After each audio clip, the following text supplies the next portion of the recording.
नमस्कार दोस्तों, आपका स्वागत है दराना न्यूज चैनल पर, जहां हम आपको लेकर चलते हैं देश दुनिया की सबसे बड़ी और ताजा खबरें।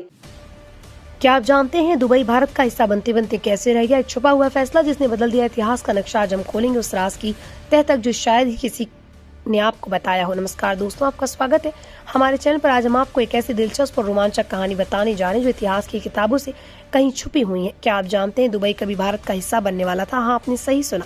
20वीं सदी की शुरुआत में अरब का एक बड़ा हिस्सा ब्रिटिश भारत के नियंत्रण में था। दुबई, कुवैत, अदन और कई अन्य अरब क्षेत्र कानूनी रूप से भारत के अधीन माने जाते थे, लेकिन कैसे और क्यों ये सारे इलाके भारत से अलग हो गए, ये कहानी आज हम आपको बताएंगे।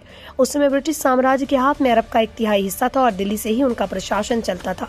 भारत में राष्ट्रवाद का तेज उभार हो रहा था और ब्रिटिश अधिकारी खाड़ी के क्षेत्रों को भारत से अलग करने का रणनीतिक फैसला कर बैठे।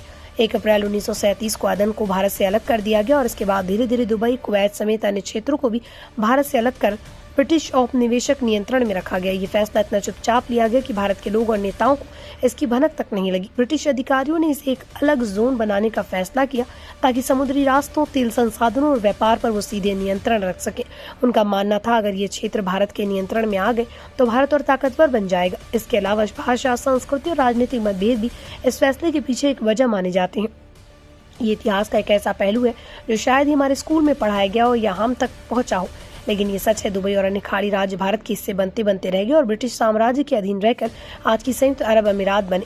दोस्तों, इतिहास की अनसुनी कहानियों को जानना और समझना हमारे लिए बेहद जरूरी है, क्योंकि यही हमारी जड़ों और राष्ट्र के अस्तित्व की गहराई को दर्शाते हैं। अगर आपको ये वीडियो पसंद आया हो तो लाइक करें, शेयर करें और ऐसे ही रोचक और अनसुने इतिहास की कहानियों के लिए हमारे चैनल को सब्सक्राइब करें।